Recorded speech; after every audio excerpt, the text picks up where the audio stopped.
अपने अगले टॉपिक की तरफ बढ़ते हैं। ठीक है, सबसे पहला क्वेश्चन है कोबाल्ट +2 स्टेट में is stable in aqueous medium but in presence of complexing agent it gets oxidized। तो ये काफी अच्छी स्टेटमेंट दे रखी है एनसीईआरटी में।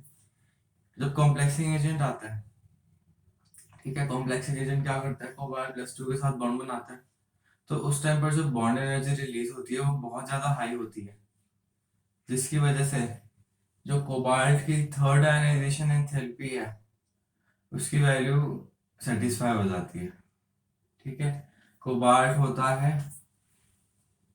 3d7 4s2। दो उड़ाने के बाद इसको थर्ड उड़ाना है, डी से उड़ाना है, इसके लिए आयनाइजेशन एंथैल्पी तो चाहिए ही। तो वो कहाँ से आती है, वो बॉन्ड एनर्जी से आती है। ठीक है, इसीलिए कॉम्प्लेक्सिंग एजेंट के प्रेजेंस में +3 स्टेटमेंट चला जाता है। D1 configuration is very unstable in ions। अब यहाँ पर जैसे हमारे पास टाइटेनियम +3 दे रखा है, तो इसमें वो पूछ सकता है एग्जाम में कि रिड्यूसिंग एजेंट है कि ऑक्सीडाइजिंग एजेंट है। अब ये D1 और कॉन्फ़िगरेशन है इसकी। ठीक है, तो ये क्या करेगा, एक इलेक्ट्रॉन लूज करना चाहेगा ना, ताकि ये नॉर्मली स्टेबल कॉन्फ़िगरेशन अटेन कर ले। तो जो D1 कॉन्फ़िगरेशन वेरी अनस्टेबल इसीलिए क्योंकि एक इलेक्ट्रॉन जो है वो लूज कर देगा, खुद ऑक्सीडाइज हो जाएगा, एक्ट्स एज रिड्यूसिंग एजेंट। तो मान लो सवाल आ गया Ti+3 कैसा एक्ट करता है, ऑक्सीडाइजिंग या फिर रिड्यूसिंग। तो इलेक्ट्रॉन लूज कर देता है, मतलब खुद ऑक्सीडाइज हो जाता है, तो act as reducing agent. Which metal is in, इसका आंसर जाएगा कि अनस्टेबल इसीलिए है क्योंकि ये वो D1 इलेक्ट्रॉन को लूज करना चाहता है to attain noble gas stable configuration. Which metal in first series of transition metal exhibit +1 oxidation state. +1 oxidation state सिर्फ और सिर्फ कॉपर शो करता है पूरी फैमिली के अंदर। ठीक है, वैसे उसकी जो जो जनरल ऑक्सीडेशन स्टेट है वो +2 रहती है, +2 मोस्ट कॉमनली वो शो करता है। बट +1 ऑक्सीडेशन स्टेट जो है ये गैसियस मीडियम में वो शो करता है। क्यों? क्योंकि कॉपर होता है 3d10 4s1, एक इलेक्ट्रॉन लूज करने के बाद उसके पास बचता है 3d10, तो वो fully filled orbital stability attain करता है। बट जब हम एक्वस मीडियम में चले जाते हैं तो उस केस के अंदर कॉपर +2 बनता है, क्योंकि कॉपर +2 की हाइड्रेशन एनर्जी ज्यादा होती है एज कम्पेयर टू कॉपर +1। ठीक है, calculate number of unpaired electrons in Mn+3 Br+3 ये so and so which one of this is most stable in aqueous solution. इन सब का हमने कॉन्फ़िगरेशन लिख लिया, हाईएस्ट वैल्यू ऑफ n से इलेक्ट्रॉन लूज करने शुरू करे, फिर जो बचा वो लिख लिया, डी ऑर्बिटल में इलेक्ट्रॉन भर लिए। ये नंबर ऑफ अनपेयर्ड इलेक्ट्रॉन्स आ गए, इसका मैग्नेटिक मोमेंट हो जाएगा 4 पॉइंट समथिंग, क्रोमियम +3 का हो जाएगा 3 पॉइंट समथिंग, वेनेडियम +3 का हो जाएगा 2 पॉइंट समथिंग, टाइटेनियम +3 का हो जाएगा 1 पॉइंट समथिंग। अब इसमें जो क्रोमियम +3 है ये हाफ Ld2 स्टेबल है, तो इसीलिए एक्वस मीडियम में सबसे ज्यादा स्टेबल यही रहेगा। ठीक है जी, next question, why is lowest oxidation state of transition element basic and highest acid. Understood है, जैसे जैसे ऑक्सीजन का नंबर बढ़ता जाएगा वैसे वैसे एसिड की स्ट्रेंथ बढ़ती जाएगी। ठीक है, सभी एसिड्स के अंदर except for oxo acids of oxy acids of phosphorus. ठीक है, in lower state metal trends to lose electron to attain higher state, act basic to attain higher state stability। अब हम जब आगे रिएक्शंस पढ़ेंगे रिडॉक्स रिएक्शन इस chapter से, तो हमारे पास दो मेन कंपाउंड्स हैं, एक है डाइक्रोमेट आयन और एक है परमैंगनेट आयन। डाइक्रोमेट होता है K2Cr2O7 या फिर Na2Cr2O7 और परमैंगनेट होता है KMnO4। ठीक है, ये तो दो कंपाउंड हो गए, साथ ही साथ ये डाइक्रोमेट हो गया है, परमैंगनेट हो गया, इनके बारे में तो हमें पता चल गया। अब इनसे छोटे इनके कंपाउंड क्रोमेट और मैंगनेट आयन भी होते हैं, तो इन दोनों का जो फॉर्मूला है वो सिमिलर रहता है। क्रोमेट होता है Cr(O4-2), मैंगनेट होता है MnO4-2। ठीक है, अब ये जो है इनके जो फॉर्मूलाज हैं, मॉलिक्यूलर फॉर्मूलाज, वो काफी इंपॉर्टेंट होते हैं हमारे लिए, हमें पता होने चाहिए। साथ ही साथ पर मैंगनेट और मैंगनेट के अलावा दो एलिमेंट्स और हैं, ठीक है, जो हमें बैलेंसिंग के टाइम पर काम आएंगे, MnO2 और MnO। ठीक है, जब मैंगनी जो परमैंगनेट आयन होता है वो एसिडिक मीडियम में +2 स्टेट में कन्वर्ट हो जाता है, दैट इज MnO के अंदर, और बेसिक मीडियम में वो MnO2 के अंदर कन्वर्ट हो जाता है, दैट इज +4 के अंदर। ठीक है, तो +7 वाला एसिडिक स्टेट में +2 में कन्वर्ट होता है, +7 वाला बेसिक स्टेट में, बेसिक मीडियम में +4 में कन्वर्ट होता है। ठीक है, अब ऐसा क्यों हो रहा है?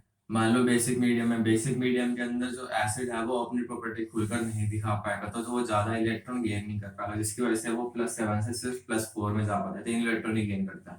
बट एसिडिक मीडियम के अंदर वो अपनी प्रॉपर्टी शो कर पाएगा, जिसकी वजह से वो +7 से +2 में चला जाता है, मतलब बहुत ज्यादा इलेक्ट्रॉन गेन कर लेता है।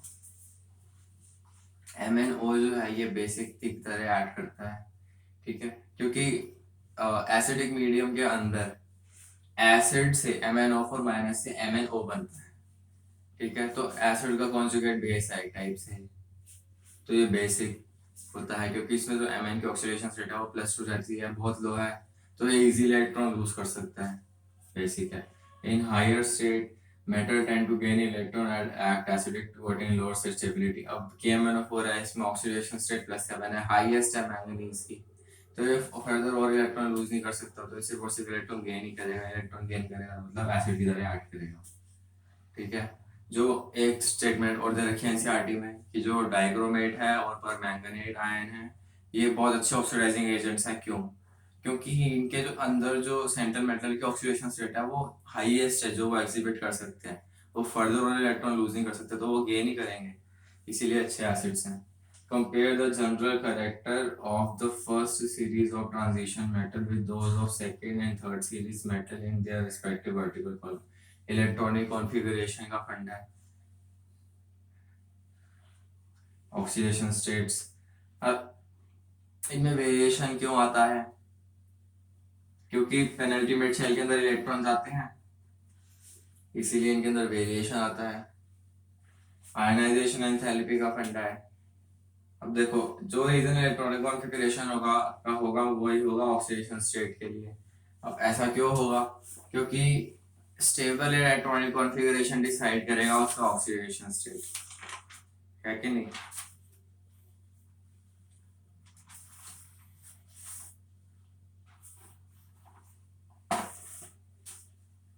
अब इलेक्ट्रॉनिक कॉन्फ़िगरेशन पर आते हैं, तो जब डाउन द ग्रुप जाते हैं तो शेल का नंबर बढ़ता है।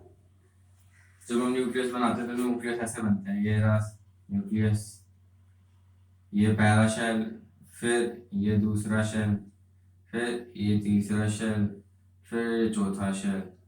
मतलब हम जैसे जैसे दूर जाते जा रहे हैं वैसे वैसे शेल्स के बीच का डिस्टेंस जो है वो कम होता जा रहा है। ठीक है, शेल्स पास आते जा रहे हैं, तो डाउन द ग्रुप जाने पर शेल्स इतने पास आ जाएंगे कि जो 3D और 4s ऑर्बिटल है, ठीक है, शेल्स हैं, उनका जो एनर्जी लेवल है वो बहुत ज़्यादा क्लोज हो जाएगा। बहुत ज़्यादा क्लोज होने की वजह से हम ये डिसाइड नहीं कर पाएंगे कि इलेक्ट्रॉन 3D से जाए या 4s से जाए। ठीक है, तो 3D से भी जा सकता है, 4s से भी जा सकता है, कहीं से भी जा सकता है, तो प्रिडिक्ट करना डिफिकल्ट है कि ये 3D5 4s2 4s1 होगा या फिर 3D4 4s2 होगा। ठीक है, एग्जाम्पल ही दिया बस, ये 3D3 4s2 होगा या फिर ये 3D4 4s1 होगा, ये प्रेडिक्ट करना काफी डिफिकल्ट हो जाता है क्योंकि एनर्जी लेवल बहुत क्लोज हो जाते हैं। जो इलेक्ट्रॉनिक कॉन्फ़िगरेशन का रीजन होगा वही ऑक्सीडेशन स्टेट का रीजन होगा। Ionisation enthalpy, down the group जाते हैं तो जो थर्ड पीरियड से फोर्थ पीरियड तक जाने पर तो साइज इंक्रीज होता है, जिसकी वजह से जो आयनाइजेशन एंथैल्पी वो कम हो जाती है।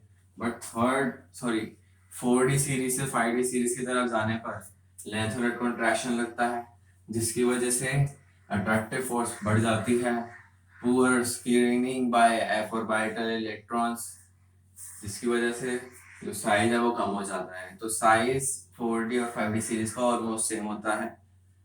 ठीक है, ये भी हो सकता है समटाइम्स कि जो 5D सीरीज है उसका साइज 4D सीरीज के एलिमेंट से ज्यादा हो, तो जिसकी वजह से आयनाइजेशन एंथैल्पी दोनों की सिमिलर होती है, और समटाइम्स 5D सीरीज की ज्यादा हो जाती है 4D सीरीज से।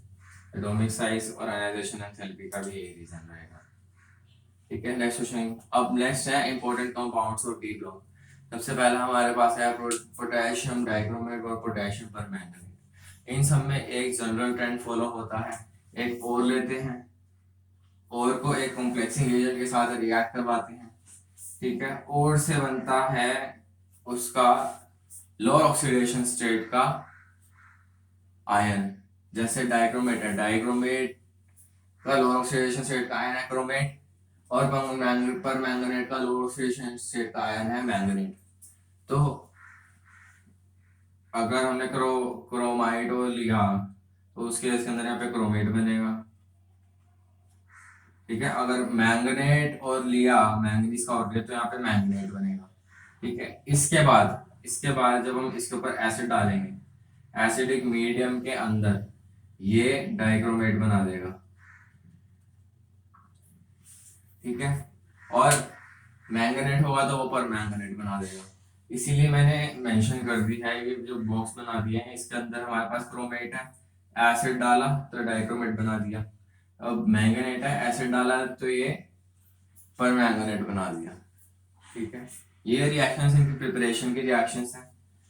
इस टॉपिक के बाद रिडॉक्स रिएक्शन की बैलेंसिंग आती है।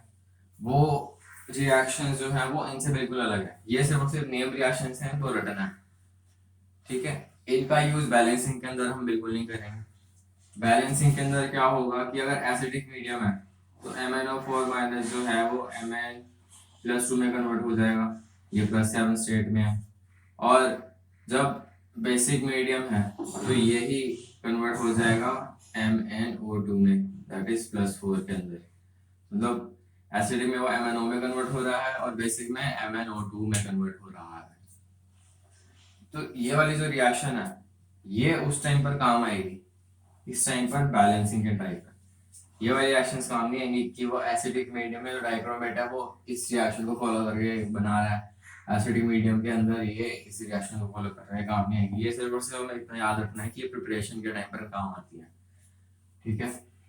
तो हमारे पास सबसे पहले था क्रोमाइट और, ठीक है, पोटेशियम डाइक्रोमेट बना रहे हैं, क्रोमाइट और था 1,2 का 4 होता है क्रोमाइट और, ठीक है। Fe1 क्रोमियम 2O4, तो 1,2 का 4 हो गया।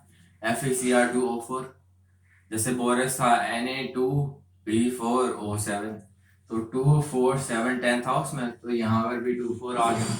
बस ये है कि 1,2 का 4 हो गया। इसके ऊपर डालते हैं हम Na2CO3, ठीक है, Na2CO3 डालते हैं तो हमारे पास अंडरस्टूड सी बात है, बताया था कि कॉम्प्लेक्सिंग एजेंट डालने पर और के ऊपर हमारे पास क्रोमेट आयन आ जाएगा, ठीक है। तो CrO4-2 आ गया। अब इसको जब एसिडिक मीडियम में डालेंगे, एसिडिक मीडियम में डालने पर ये डाइक्रोमेट में कन्वर्ट हो जाएगा, ठीक है। बट यहाँ पर हमारे पास सोडियम डाइक्रोमेट है, हमें बनाना है पोटेशियम डाइक्रोमेट, तो सिंपल सी बात है, पोटेशियम का सॉल्ट डाल दो, NaCl रिलीज हो जाएगा, K2Cr2O7 आ जाएगा, इतनी सी बात थी। ऐसे ही पोटेशियम पर मैंगनेट की प्रिपरेशन है, मैंगनीज का और होता है, उसका नाम होता है MnO2, इसको बोलते हैं पायरोलूसाइड, ठीक है। MnO2 था हमारे पास, इसको हमने, इस पर हमने KOH डाला, फिर उसके बाद ऑक्सीजन डाला। अब उस केस के अंदर जो कॉम्प्लेक्सिंग एजेंट थे वो Na2CO3 था, यहाँ पर कॉम्प्लेक्सिंग एजेंट क्या है, KOH और O2, ठीक है।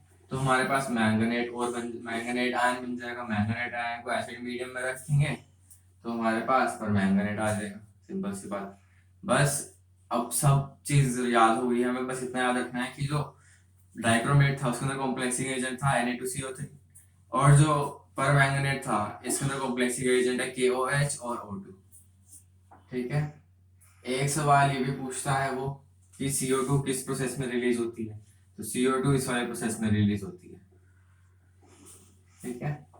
हो सकता है वो पूछ ले CO2 का एमिशन कब होता है, जब क्रोमेट आयन को डाइक्रोमेट में कन्वर्ट करते हैं तो CO2 का एमिशन हो जाता है, इस तरह से पूछ सकता है।